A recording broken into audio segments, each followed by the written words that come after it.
في نوع من الغضب او يعني الاستياء من ساعه القصه بتاعت امام عاشور والبالونه. قال لك لعيبه الزمالك في ماتش القمه مش هنصافح، مش هنسلم على امام عاشور. يا عم ماتش القمه ده لسه عليه شهر ونص ولا اكتر من 40 يوم، ولا تقريبا 40 يوم يعني.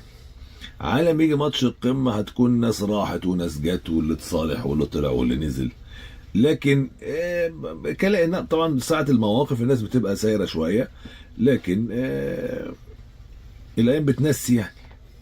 هنشوف، انما في كلام بيتردد بالصبغه دي في الفتره او في الساعات الاخيره يعني. في نوع من القلق في الزمالك بسبب عبد الله السعيد. يعني لسه قصه زيزو، قصه اللعيبه، والجزيري مشكله، والمسلوسي بيجدد، وخد بالك عمر جابر بيجدد، ودونجا بيجدد، حاجات غريبه جدا. عبد الله السعيد كمان عنده قصه، وفي قلق موجود في الزمالك زي ما بيتقال كده بسبب عبد الله السعيد. عبد الله السعيد انتوا عارفين 39 سنه، لكن بيأدي اداء لعيب عنده 30 سنه الحقيقه، وجاي له عروض مغريه بعد نهايه هذا الموسم، ومنها عروض بره، خد بالك. يعني وفي تقارير متداوله كده ان عنده عروض خليجيه وكمان محليه. وعبد الله من اللعيبه، لعيب محوري في الزمالك، يعني لعيب مؤثر الحقيقه في اداء الزمالك، خصوصا كمان بعد اصابه ناصر ماهر.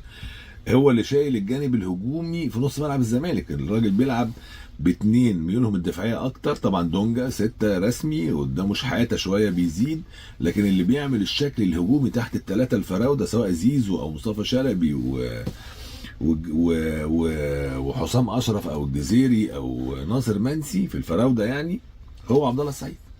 فعبد الله السعيد من اللعيبه اللي يعني هتثير الساعات او الايام اللي جايه كلام كتير جدا، لانه لازم الزمالك يجدد عقده ولو لمده سنه واحده يعني. وزي ما قلت لكم خلاص ان اصابه اشرف داني تاكدت 100%. عملوا كل حاجه على امل تيجي اي اشعه تظهر اي خيط كده يقول لك ان هو ممكن يقعد اقل من شهر كامل. هو اشرف داني في الاهلي بيقعد شهرين ويلعب شهر، يعني هو عقده كده. ربنا يشفيه طبعا، دي اصابات، ده قدر ربنا سبحانه وتعالى، بس هو مش محظوظ. هو جه اتصاب قعد، لعب اتصاب قعد، لعب اتصاب قعد. ده مشواره مع الاهلي. يعني لما تيجي تتكلم على مشوار اشرف داني ما تقولش مثلا لعب 6 ماتشات او 3 ماتشات كام دقيقه، ولا لا لا لا عمل كام جول. انت هتقول مشواره مع الاهلي في ال6 شهور، جه تعاقد مع الاهلي فاتصاب قعد، لعب كام دقيقه اتصاب قعد، لعب ماتشين 3 اتصاب وقعد. هنشوف الفتره الجايه فيها ايه. عشان كده الاهلي عايز يجيب سردباكين مش سردباك واحد. ده بيقول لك ربيعه من سموحه والعش من زد، يعني مش واحد، يعني عايز يجيب 2 مره واحده. الزمالك النهارده بيواصل تدريباته مره اخرى بعد غياب. عنده ماتش طبعا يوم الخميس مع حرس الحدود في الدوري المصري. والزمالك الماتش ده بالنسبه له مهم جدا، ما يقلش عن ماتشات الكونفدراليه، لانه الزمالك عايز ايه؟ يكسب ويواصل منافسته للاهلي. الاهلي متصدر ب 15 بونت، بعديه الزمالك وبيراميدز 14 بونت، ما فيهاش هزار، خد بالك يعني. وسيراميكا كمان بقى 15 بونت، يعني سيراميكا كيلوباترا 15 بونت بعد ما كسب طلائع الجيش، بقى 15 بونت 1-0. الجول اللي جابه قندوسي، تخيل سيراميكا من 8 ماتشات بقى 15 بونت، وبعديهم الزمالك وبيراميدز 14 بونت، والاهلي اقل من سيراميكا بمباراه. فالزمالك يهمه يكسب حرس الحدود. لقاء السحاب، مهندس هاني ابو ريده امبارح بيلتقي هو وعدد من اعضاء مجلس الاداره. السلام عليكم. ايه رايكم بقى دلوقتي لما كانوا كله بينكر وبيقول لك اكرم؟ احنا الحمد لله اول ناس قلنا ان اكرم من حوالي شهر، قلنا ان اكرم متفق مع الشمال القطري، ومن اسبوعين تم التوقيع. كل الناس كانت بتطلع حتى على قنوات النادي الاهلي، ابراهيم المنيسي وشوبير والكلام ده، وعلاء صادق نفسه كان بيطلع يقول ان مفيش مشاكل في التجديد لاكرم، وشوبير طلع قال لك اللمسات الاخيره وخلال ساعات والكلام ده كله. كل ده كذب يا جماعه. اكرم ماضي فعلا للشمال القطري، خلي بالك، واخد فلوس عربون كمان. طب ايه القصه؟ القصه ان هو عايز يبان قدام الجمهور ان الاهلي هو اللي ما ادالوش العرض الكويس. ومحمد شيبانه قال الكلام ده اكتر من مره، قال طالما الوكيل نادر شوقي ما عندوش اهلي ولا زمالك، عنده فلوس وبس.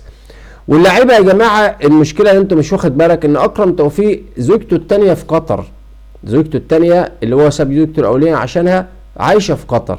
يعني القرار ده قرار متاخد هو وزوجته، والموضوع خلصان تماما تماما تماما. اكرم توفيق مش مع النادي الاهلي.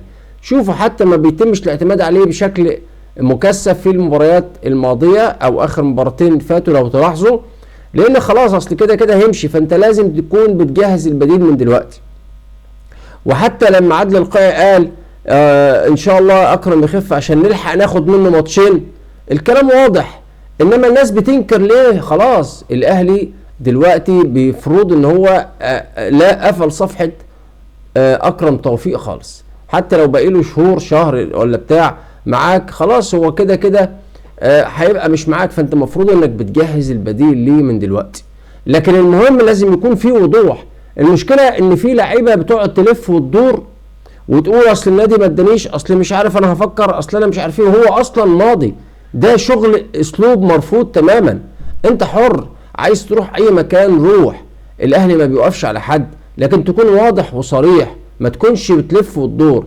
حصل الكلام ده مع رمضان صبحي، كان واخد فلوس فعلا من بيراميدز وماضي، وفضل يقول اصل انا بفكر، اصل انا نفس الموضوع ده حصل من كام سنه مع عبد الله السعيد لما اتنقل لبيراميدز. كل الناس دول اللاعب الوحيد اللي كان واضح كان احمد فتحي. احمد فتحي قال انا وقعت البيراميدز، خلاص الموضوع انتهى يا جماعه. النادي الاهلي فعلا فعلا محتاج تدعيمات، لكن الاهلي مش هيقع.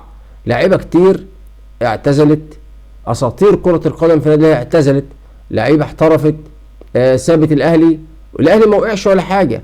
مفيش مشكله، عادي ان الفريق بيجي وقت من الاوقات وبيبقى الاداء مش قد كده، بتنزل المستوى شويه، لكن مع الوقت بيبدا الفريق يستعيد مستواه تاني. احنا بس بنعيب على اداره النادي الاهلي حاجات كتير، هي اولها البطء في انهاء عمليه التجديد دي. يعني كان المفروض الكلام ده ما يوصلش لموضوع شهر يناير، اول فتره السماح اللي فيها ممكن اي لاعب يتعاقد مع نادي تاني، كان المفروض تم التجديد من بدري زي ما بيحصل دلوقتي مع مروان عطيه، لسه عقده فاضل فيه سنه وهم بيمدوه. خلاص كان الكلام ده كان يحصل من بدري لو انت عايز تحافظ على قوام الفريق.